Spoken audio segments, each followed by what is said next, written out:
तो इसका ये हम क्या समझाना चाहते थे इस डायग्राम से, कि सोचो ये डिस्ट्रिक्ट फोरम है और ये स्टेट कमीशन है। एक स्टेट कमीशन बहुत सारे डिस्ट्रिक्ट फोरम को कवर करता है। जैसे सोचो ये डिस्ट्रिक्ट, यहाँ पे बहुत सारा डिस्ट्रिक्ट फोरम है। मेरा इसमें से किसी, तो इतना हम लोग को पता है कि स्टेट कमीशन के पास हम लोग कंप्लेन लेकर जाते हैं अगर डिस्ट्रिक्ट फोरम मेरा प्रॉब्लम का कोई सॉल्यूशन ही नहीं दे रहा है। अगर ये मेरा प्रॉब्लम का ऐसा सॉल्यूशन दिया है जिससे हम सेटिस्फाई नहीं है, तो हम अपील करते हैं एपिलेट में जाकर। पर डिस्ट्रिक्ट फोरम मेरा कोई सॉल्यूशन दे ही नहीं रहा है, मेरे केस को पड़ा हुआ छोड़ दिया है, तो मेरा पेंडिंग ऑर्डर है। तो हम एपिलेट में अपील नहीं करते हैं, हम रिवेशनरी में जाते हैं। रिवेशनरी में जाकर बोलते हैं कि मेरे पास कोई सॉल्यूशन ही नहीं है, क्योंकि डिस्ट्रिक्ट फोरम पेंडिंग ऑर्डर रखा हुआ है मेरा। तो हम जाते हैं रिवेशनरी में। तो नेशनल कमीशन भी इसी तरह सेम मीनिंग है, ओरिजिनल, एपिलेट, रिविजनरी। मेरा प्रॉब्लम जब 1 करोड़ से ज्यादा का रहता है तो हम एकदम फ्रेश है मेरा, हम और कहीं कंप्लेन नहीं किए थे, 1 करोड़ से ज्यादा का मेरा प्रॉब्लम है, तो हम जाएंगे ओरिजिनल में। अगर हम स्टेट कमीशन के आंसर से सेटिस्फाई नहीं है, स्टेट कमीशन मेरा जो सॉल्यूशन निकाला उससे हम सेटिस्फाई नहीं है, तो हम जाके नेशनल कमीशन का एपिलेट में अपील करते हैं। और अगर स्टेट कमीशन मेरा कोई प्रॉब्लम सॉल्व नहीं कर रहा है, मेरा पेंडिंग ऑर्डर छोड़ दिया है, तो हम नेशनल कमीशन का रिविजनरी में जाते हैं। और अगर, तो नेशनल तो सबसे ऊपर है, तो अगर नेशनल के हम बात से सेटिस्फाई नहीं है या नेशनल मेरा केस को पेंडिंग छोड़ दिया है, तो हम किसके पास जाएंगे? डिस्ट्रिक्ट का कंप्लेन लेके हम स्टेट के पास जाते हैं, स्टेट का कंप्लेन लेके हम नेशनल के पास जाते हैं, नेशनल का कंप्लेन लेके हम लोग सुप्रीम कोर्ट में जाते हैं। तो अगर नेशनल कमीशन के अगेंस्ट हमको अपील करना है तो हम सुप्रीम कोर्ट में जाएंगे। Time limit for filing the complaint, अब कितनी दिन के अंदर चले जाना पड़ेगा? सोचो डिस्ट्रिक्ट फोरम मेरा आज प्रॉब्लम का सॉल्यूशन निकाल दिया, बट हम सेटिस्फाई नहीं है, तो हम 6 महीने बाद जा सकते हैं, 3 महीने बाद जा सकते हैं, मतलब कितने टाइम बाद जा सकते हैं? तो complain must be file with in 2 years, हम 2 साल तक जा सकते हैं। अ कंप्लेन मस्ट बी फाइल्ड, मेरे को कोई भी तरीके का कंप्लेन करना है तो हम 2 साल तक के अंदर तक जा सकते हैं। They are complain, they can complain even after, और किसी किसी केस में 2 साल के हम बाद भी जा सकते हैं। अगर एपिलेट में या रिविशनरी में वो लोग को लगता है कि हम एक वैलिड रीजन देते हैं कि हम इसलिए 2 साल तक नहीं कर पाए क्योंकि ऐसा ऐसा हुआ था, और मेरा बात एकदम सही लगा उन लोगों को, तो 2 साल के बाद भी जाएंगे तो उन लोग कर देगा। पर ये सिलेक्टिव केसेस में, नॉर्मल रूल है 2 साल तक चले जाओ। फिर है time limit for filing the appeal. Appeal के लिए, कंप्लेन के लिए मेरे पास 2 साल तक का टाइम है, पर अपील करने के लिए मेरे पास कितना टाइम है? पहला बात तो, हम डीएफ के अगेंस्ट कंप्लेन करते हैं स्टेट में, स्टेट के अगेंस्ट हम कंप्लेन करते हैं नेशनल में, और नेशनल के अगेंस्ट हम कंप्लेन करते हैं सुप्रीम कोर्ट में। और अपील करना है मेरे को तो वो मेरे को विद इन 30 days कर देना हो, कंप्लेन करना है तो वी हैव 2 years। बट अगर मेरे को अपील फाइल करना है तो मेरे पास विद इन 30 days है, जिस दिन तीनों में से किसी का भी ऑर्डर आ गया है, मतलब मेरे को सॉल्यूशन दे दिया है और हम सेटिस्फाई नहीं है, तो हमको अपील करना है, तो उन लोगों का जिस दिन मेरे को ऑर्डर मिलेगा वहां से 30 days तक मेरे पास टाइम है टू अपील। और यही सेम एज कंप्लेन है, अगर मेरे को 30 days से ज्यादा भी टाइम लगाना है, सोचो 40 days हो गया, तो हमको कोई वैलिड रीजन देना होगा कि क्यों हम 40 दिन बाद आए हैं।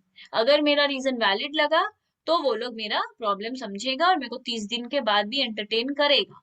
पर अगेन ये सिलेक्टिव केसेस में, नॉर्मल रूल है 30 दिन। फिर है appellant shall be required to, appellant जो अपील करते हैं उन्हें, जैसे सोचो कि कंज्यूमर फोरम ने, देखो सेटिस्फाई कौन नहीं होगा, जनरली सेटिस्फाई नहीं होता है सेलर, सेलर जनरली सेटिस्फाई नहीं रहता है। तो सोचो कि मेरे को बोला, सोचो हम कंज्यूमर हैं, मेरे को बोला कि आपका इतने का नुकसान हुआ है, आपका 5 लाख का नुकसान हुआ है, पर आपको कम से कम 50% तो नुकसान सहना होगा, 2.5 लाख तो आपको सहना होगा। या सेलर है, सेलर को बोला आपको 5 लाख का, कंज्यूमर ने सेलर के ऊपर 5 लाख का केस दिया है, सेलर बोल रहा है कि वो 5 लाख नहीं देगा, वो सिर्फ 2,50,000 देगा। तो सेलर को कम से कम 50% अभी डिपॉजिट करना होगा।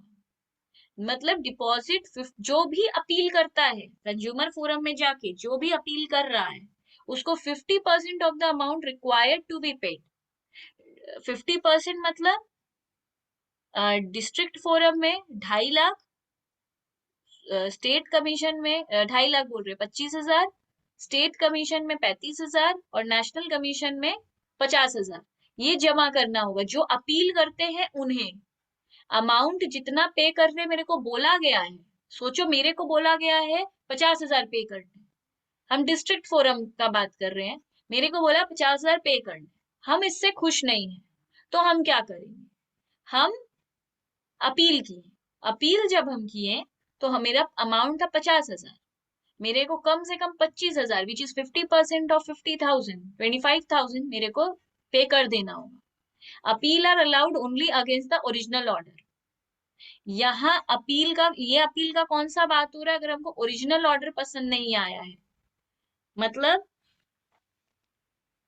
हमको, हम स्टेट कमीशन गए, मेरा 50 लाख का प्रॉब्लम था, 50 लाख का मेरा प्रॉब्लम था, तो हम फ्रेश में गए, ओरिजिनल में गए, हम इससे सेटिस्फाई नहीं है, तो हम जो अपील करेंगे, ये उसका रूल है। यहाँ जो एपीलेट ज्यूरिसडिक्शन है, इसमें हम कब जाते हैं, जब हम डिस्ट्रिक्ट फोरम से सेटिस्फाई नहीं है। अगर हम इसी से सेटिस्फाई नहीं है और हम यहीं पर अपील करना चाहते हैं, तो हम को बोला गया है कि तब ये सब रूल है। तो appeal or allowed only against the original order, original order के अगेंस्ट। अगर हम रिविजनरी से सेटिस्फाई, जैसे सोचो हम अपील में गए, जैसे एकदम फ्रेश नोट पे है, हमको, हम एक मोबाइल खरीदे, मोबाइल था 1 लाख, मोबाइल में डिफेक्ट था, हम सोचो वो फोन है एप्पल का, एप्पल यहाँ पे सेल करता है, तो वो यहाँ के ज्यूरिसडिक्शन में कवर हो जाता है। हमको 1 लाख का फोन बेचा, but I am not satisfied with the functions of the phone, मेरे को फोन के फंक्शंस पे प्रॉब्लम लग रहा है।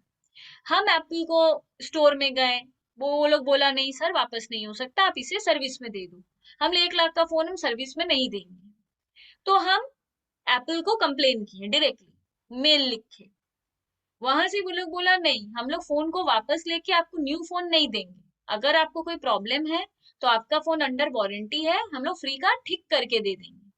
मेरा कहना है नहीं, फोन जब खराब हो गया है तो हमको एक न्यू फोन चाहिए, क्योंकि आप लोगों ने मुझे डिफेक्टिव फोन सेल कर दिया है, मेरे को वो एप्पल एक्सचेंज करके नहीं दे रहा है, but I want my 1 lakh back और अ फ्रेश मोबाइल बैक।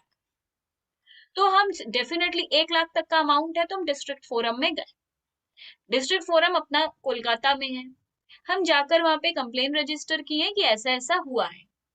तो हम क्या किए, ओरिजिनल ज्यूरिसडिक्शन में गए, ठीक है। अच्छा, डिस्ट्रिक्ट में ओरिजिनल नहीं होता है, हम एक बार स्टेट में आ जाते हैं। सोचो स्टेट में हम लोग ओरिजिनल ज्यूरिसडिक्शन में गए, ये मेरा एकदम फ्रेश कंप्लेन था, तो हम ओरिजिनल में गए।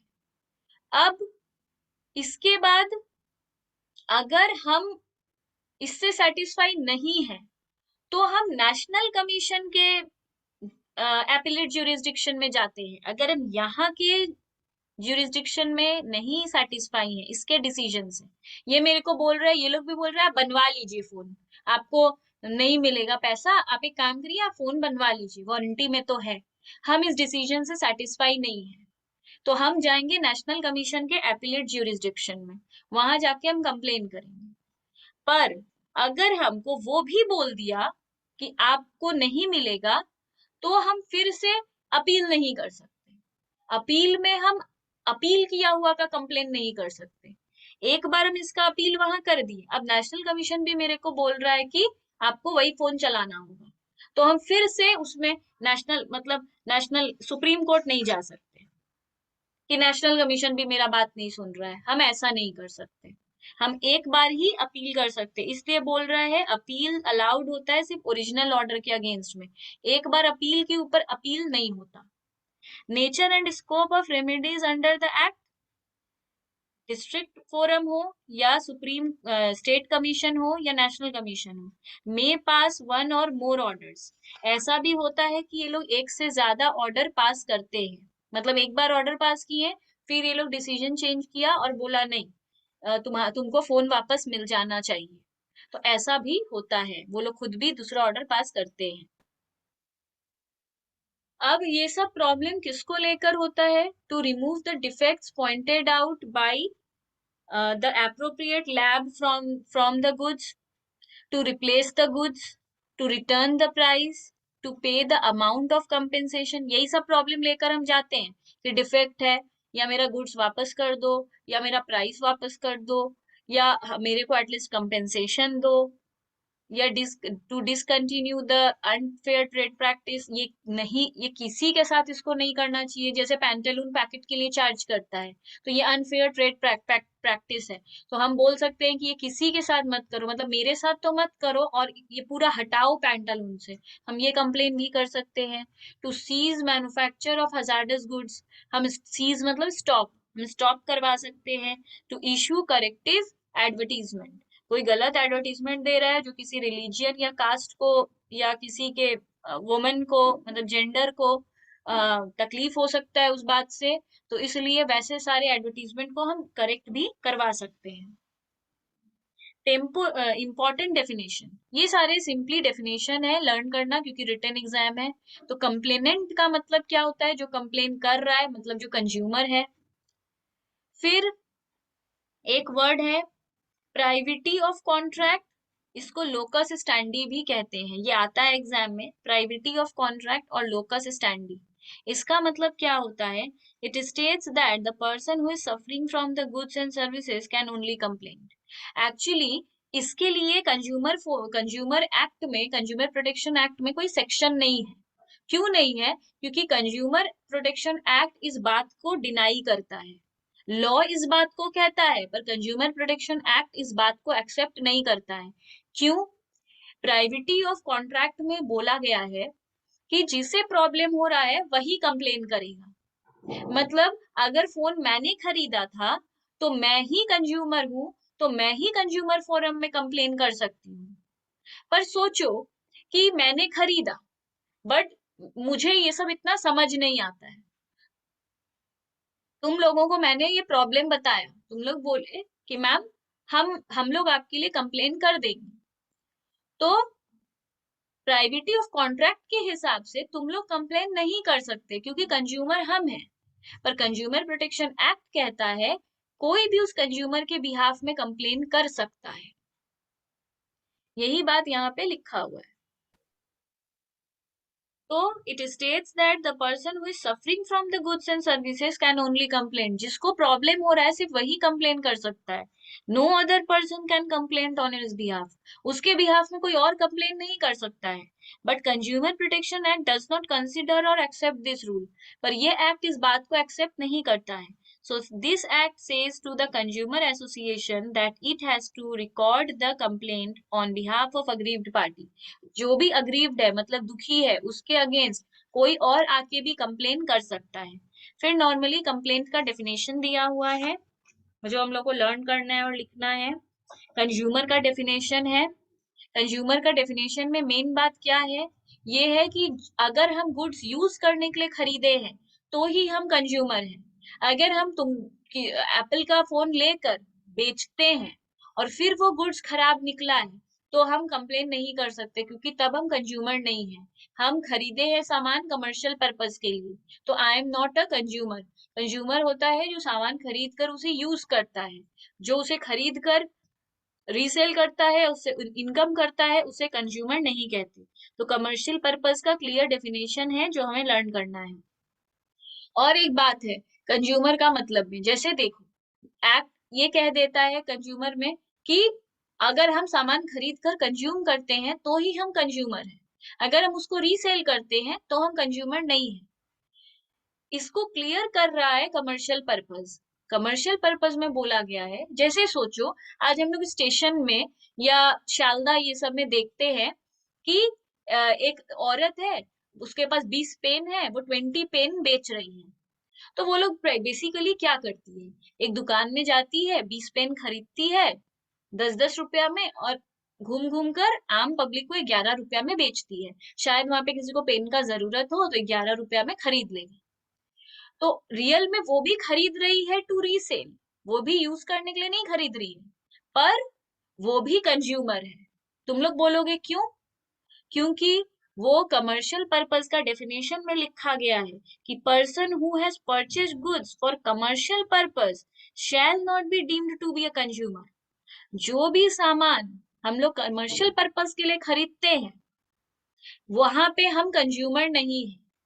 If he purchase for profit making on a large scale, अगर वो उससे बहुत लार्ज स्केल पे प्रॉफिट बना रहा है तो वो कंज्यूमर नहीं है।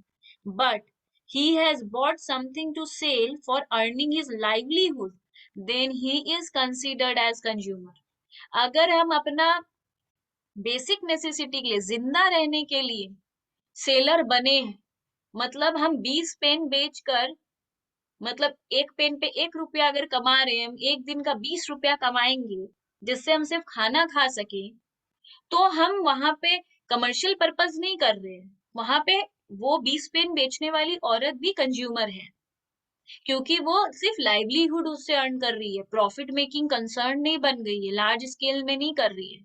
इसलिए यहाँ पे क्लियर किया गया है। तो ये केस स्टडी में पूछ सकता है कि एक आदमी सिर्फ अपना घर चलाने के लिए सामान लाता है और बेचता है, so he is considered to be a consumer और not? So he is a consumer because he is earning only his livelihood. So he would be considered as consumer. Improve efficiency of office. इसके ऊपर एक case study था, ये exam में आया है, संजय कृष्णा कांत का वर्सेस लिखा हुआ है, वर्सेस है ग्रू कम्युनिकेशन एंड अदर्स। एक्चुअली इस केस में क्या हुआ था, एक लॉयर था जो अपने ऑफिस में कंप्यूटर और प्रिंटर खरीद के लाया था। जब वो उस प्रिंटर को और कंप्यूटर को क्यों खरीदा होगा, कि वो ऑफिस का काम करेगा उससे, मतलब अगर वो कोई लीगल नोटिस लिखता है तो उसका वो प्रिंट आउट निकाल लियो, तो इसलिए वो प्रिंटर और कंप्यूटर खरीद के लाया। पर प्रिंटर ठीक से काम नहीं कर रहा था, तो लॉयर कंज्यूमर प्रोटेक्शन फोरम में जाके कंप्लेन डाला, he will be treated as consumer. तो अल्टीमेट डिसीजन निकला कि वो लॉयर वहां कंज्यूमर था, जबकि उस लॉयर उस प्रिंटर से अर्न नहीं कर रहा था, पर डायरेक्ट कुछ अर्न नहीं कर रहा था, कंप्यूटर से वो अर्न नहीं कर रहा था। कंप्यूटर के लिए वो कंज्यूमर ही था, क्योंकि कंप्यूटर तो वो यूज ही कर रहा था। तो वो इस पे केस किया था जब सेलर पे, तो सेलर बोला तुम तो कंज्यूमर नहीं हो, तुम तो कमर्शियल पर्पस कर रहे हो। तो एक बार जब कोर्ट में गया तो वो लॉयर कंज्यूमर ही निकला। क्यों? क्योंकि वो उसको उससे कुछ अर्न नहीं कर रहा था, जस्ट वो अपने ऑफिस का एफिशिएंसी इंक्रीज किया था।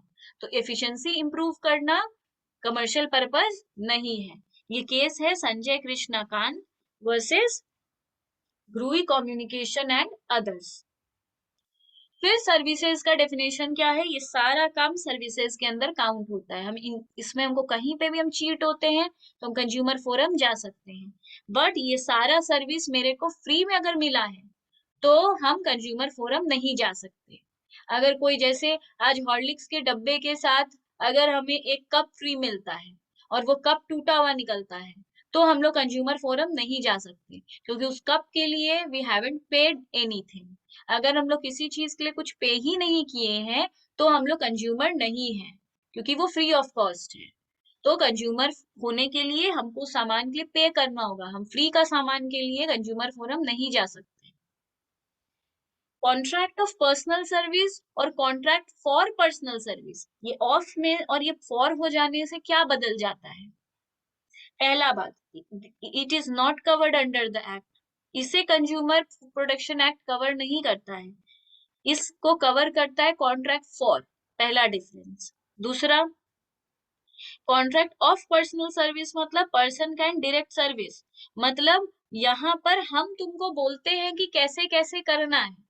जब हम कस्टमाइज्ड सामान, जैसे सोचो आज हम घर बनवा रहे हैं, घर सोचो हम घर बनवा रहे हैं, तो हम पूरा डायरेक्शन दे रहे हैं कि ऐसे ऐसे बनेगा, यहाँ पे ये बनेगा, घर का इंटीरियर मेरे बोलने से हुआ है, फिर मेरे को वो इंटीरियर अच्छा नहीं लग रहा है, तो हम कंप्लेन, तो ये कॉन्ट्रैक्ट ऑफ पर्सनल सर्विस है, इसके ऊपर हम कंप्लेन नहीं कर सकते हैं। पर हम एक घर खरीदे, उसका इंटीरियर खरीद, मेरे को खरीदने के पहले कुछ और बताया गया, खरीदने के बाद कुछ और निकला, तो उस इंटीरियर के लिए हम कंप्लेन कर सकते हैं, क्योंकि person can not direct the service. यहाँ पर हम नहीं करवाए थे, मतलब कस्टमाइज चीजों के लिए हम कंप्लेन नहीं रेज कर सकते। जो हम खरीद के लाए फिर डिफेक्टिव निकला, तो जैसे कि हम एक ड्रेस खरीदे, हम बोले इसका ये वाला हाथ, इसका ये हाथ, जो हाथ है ड्रेस का वो काट दो और इसकी जगह कुछ ऐसा ऐसा लगा दो, सामने वाले ने वैसा कर दिया, अब मेरे को वो ड्रेस पसंद नहीं आ रहा, तो it is not covered under consumer protection act, हम कंप्लेन नहीं कर सकते।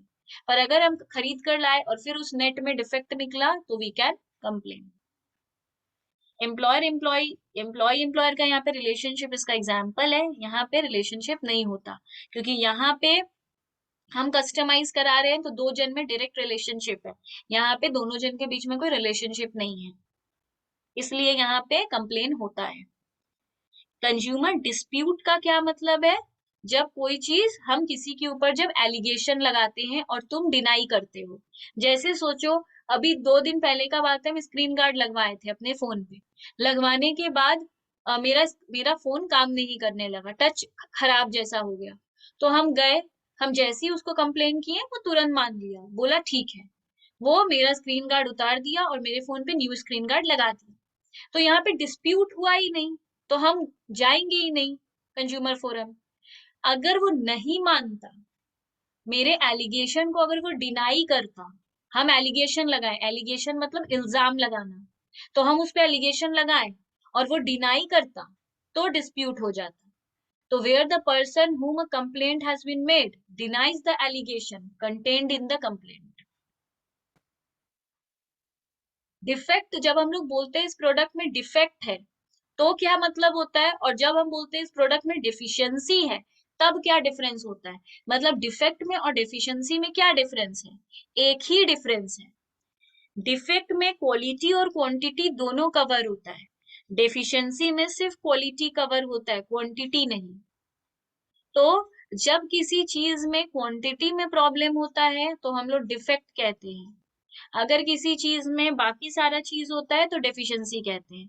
मतलब दोनों चीज बिल्कुल सेम है, डिफेक्ट का हो या डेफिशिएंसी का हो, पर अगर क्वांटिटी से रिलेटेड प्रॉब्लम है तुम लोगों को, तो उसको हम लोग डिफेक्ट कहेंगे। तो यही एक डिफरेंस है। इसके डिफेक्ट के केस में एक हुआ था अभय कुमार पांडा और versus Bajaj auto limited, where the motor vehicle sold. Bajaj auto से पांडा ने एक मोटर व्हीकल खरीदा था, कार खरीदा था, और उसके ऊपर एक केस चला था, डिफेक्टिव था कार, तो उसके ऊपर जो केस था, तो ये नाम याद रखना है। डिफिशियंसी से रिलेटेड क्या हुआ था? It means any fault, imperfect, बाकी सारा डेफिनेशन सेम है। In order to get any loss compensated for deficiency in service, mere loss, ये पूरा सारा बात सही है। और एक इसमें मेन बात है जो डिफेक्ट में नहीं है, डेफिशिएंसी में है, loss of injury must be coupled with negligence. हम लोग, एक चीज होता है, जैसे सोचो हम गाड़ी ड्राइव कर रहे हैं, इसके ऊपर एक केस है, वही समझा देते हैं, consumer unity and trust society versus bank of Baroda. Actually इसमें हुआ क्या था,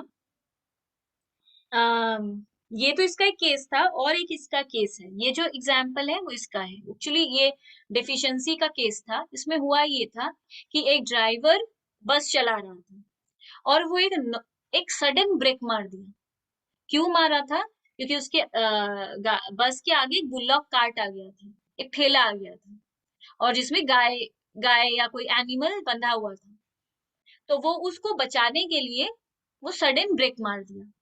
जैसे ही वो सडन ब्रेक मारा, बस के अंदर के एक आदमी का सडन डेथ हो गया, उसका माथा लगा था किसी दीवार पे या सीट पे, और उसका सडन डेथ हो गया।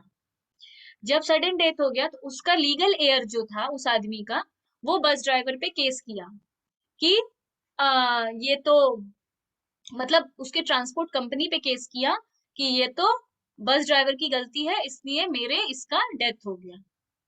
बस ड्राइवर को छोड़ दिया गया, उसे इनोसेंट बोला गया, क्योंकि वो नेग्लिजेंस की वजह से एक्सीडेंट नहीं किया है, वो दूसरे को सेव करने के लिए मतलब ब्रेक मारा था, और उससे वो आदमी का कोइंसिडेंटली डेथ हो गया।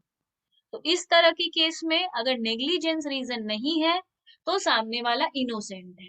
तो the driver of a bus suddenly applied the brake to avoid collision with bullock cart, and with the result the bus met with an accident resulting in the death of a passenger. The legal heirs of the deceased lodged a complaint, but it is proved that driver was innocent. क्यों?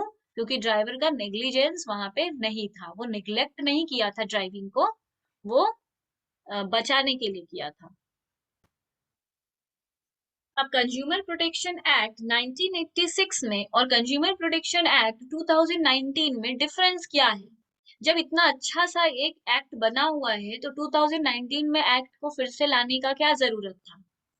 पहला बात है कि सबसे पहले consumer protection act 1986 में आया था, फिर ये और अच्छे से अमेंडमेंट आया था, अमेंडमेंट मतलब कुछ न्यू चेंजेस, फिर कुछ चेंजेस आया था 1991 में, फिर कुछ चेंजेस आया था 1993 में, फिर उसमें कुछ चेंजेस किया गया था 2002 में, फिर फाइनली पूरे एक्ट को ही चेंज कर दिया गया कंज्यूमर प्रोटेक्शन, ये प्रोटेक्शन होगा कंज्यूमर प्रोटेक्शन एक्ट 2019 में। इसमें और इसमें बेसिकली कोई पूछे तो एक ही डिफरेंस है, कंज्यूमर प्रोटेक्शन एक्ट में कहीं पर भी ई कॉमर्स के बारे में कोई बातचीत नहीं है। अभी हम लोग पूरा एक्ट खत्म कर लिए, कहीं पर भी ऑनलाइन बिजनेस के लिए कहीं पे बात नहीं था। मतलब अगर हम लोग ऑनलाइन शॉपिंग करते हैं और वहां पर चीट होता है या बायर बायर के साथ कोई धोखाधड़ी होता है, तो वो कौन कहाँ जाएगा, इसके बारे में कोई जिक्र नहीं था, कोई सेक्शन नहीं था, कुछ नहीं था 1986 में, क्योंकि उस जमाने में ऑनलाइन का कोई कुछ ज्यादा करता नहीं था, नेट ही नहीं था इंडिया के पास ज्यादा लेवल पे घर घर में। तो पर 2019 में हम सब जानते हैं कि सब लोग ऑनलाइन शॉपिंग करने लगा था और बहुत ज्यादा मात्रा में चीट होता था। तो इसलिए 2019 के एक्ट पूरा सेम है जो अभी पढ़े 1986 में, टू कॉपी सेम है, सिर्फ एक ही डिफरेंस है, इसमें पूरा ई कॉमर्स का बात को घुसा दिया गया। तो बेसिकली ये कंज्यूमर प्रोटेक्शन एक्ट के लिए बिल, पहले बिल पास हुआ था 2019 में, लोकसभा में गया था ये फिर 30 जुलाई को, राज्यसभा में गया था 6 अगस्त को, फिर प्रेसिडेंट ऑफ इंडिया 9 अगस्त 2019 को कंज्यूमर प्रोटेक्शन एक्ट 2019 लागू कर दिया। इसमें न्यू एक डेफिनेशन घुसा था, टू सबसेक्शन 1 बोलकर एडवर्टीजमेंट।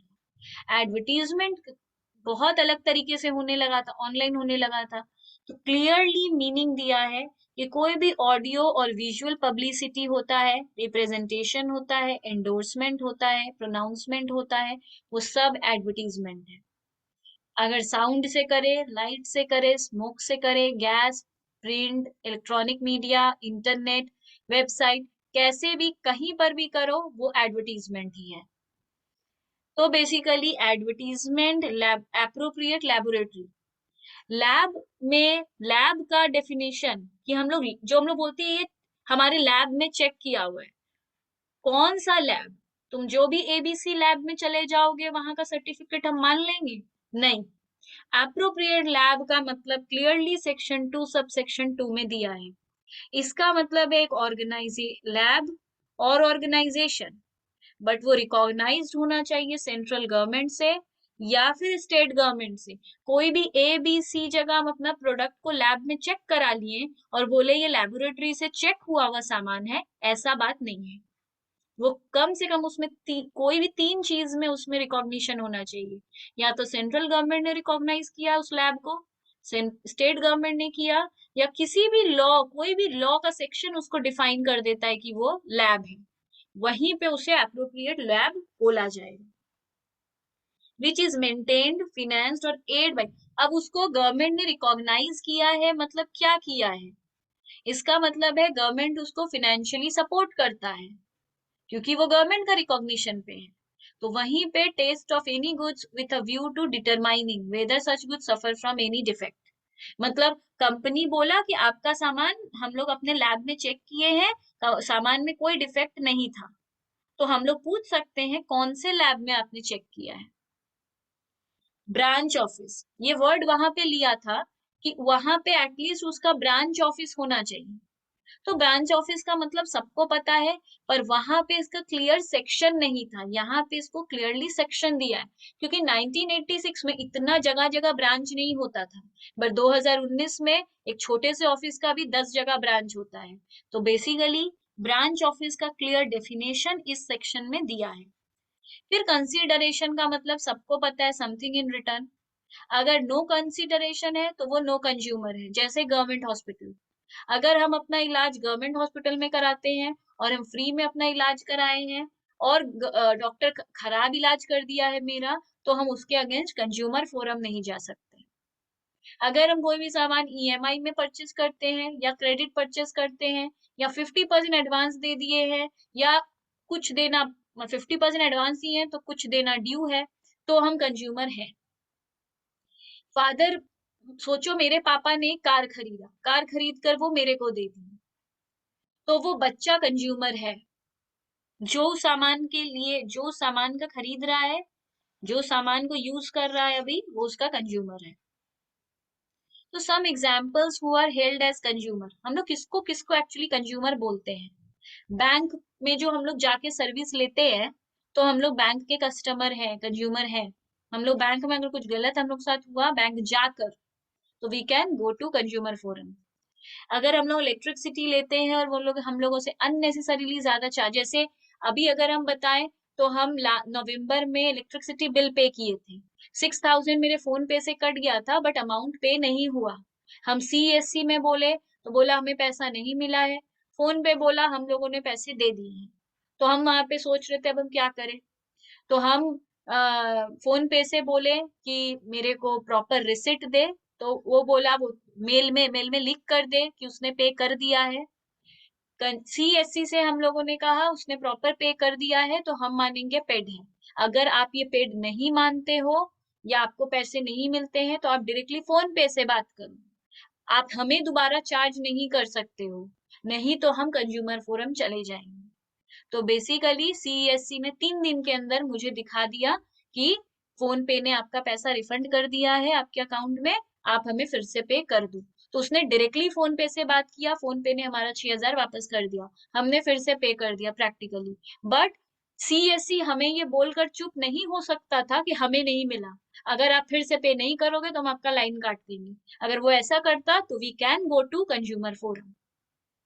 तीसरा है पेशेंट रिसीविंग मेडिकल ट्रीटमेंट। हाँ, कहाँ पे? प्राइवेट हॉस्पिटल में, जहां हम पैसा देकर कर रहे हैं, वहां के लिए हम कंज्यूमर हैं। अगर डॉक्टर या वहां पे दवाई या कोई भी चीज में हम चीट होते हैं, we can go to consumer forum. Nominee of a person issue insured, अगर हमारे लिए कोई एलआईसी किया गया है, हमारे पेरेंट्स ने कोई एलआईसी किया है और उनके डेथ के बाद कंपनी हमें पैसा नहीं दे रहा है, हम बार बार एलआईसी ऑफिस जा रहे हैं और वो हमें पैसे नहीं दे रहा है, तो we can go to consumer forum, क्योंकि हम उसके नॉमिनी हैं। डिपॉजिटर ऑफ मनी, जो मनी डिपॉजिट करने जाता है, ट्रेन में जब हम लोग ट्रैवल करते हैं, पैसेंजर, मतलब मेरा अकाउंट से पैसा कट गया बट टिकट वाले को, मतलब आईआरसीटीसी को पैसा नहीं मिला, वो हमें टिकट नहीं दे रहा है, और फोन पे से या जिससे भी हम लोग पे किए हैं उसको उससे बात करना होगा और हमें हमारा पैसा रिफंड दिलाना होगा या हमें एक टिकट देना होगा। वो ये नहीं बोल सकता आपका टिकट वापस कटाओ आप, हम लोग को पैसा नहीं मिला, ऐसा नहीं कर सकते। तो ये सारा याद रखना है, 6 केस में वी आर कंज्यूमर। पर कहाँ पे हम लोग कंज्यूमर नहीं है? अगर हम लोग गवर्नमेंट हॉस्पिटल में फ्री ट्रीटमेंट लेते हैं, एक एडवोकेट का क्लाइंट, अगर हम लॉयर हैं, तुम लोग मेरे पास आए, मेरे से सर्विस लिए और हम केस हार गए, तो तुम लोग मेरे ऊपर कंज्यूमर फोरम नहीं जा सकते कि मैं कुछ हम लोग को जानबूझ के हरा दी या कुछ करती ही नहीं थी, सिर्फ पैसा ले ली, मेरे अगेंस्ट तुम लोग ऐसा कंप्लेन नहीं कर सकते। तो एक एडवोकेट के ऊपर उसका क्लाइंट केस नहीं कर सकता।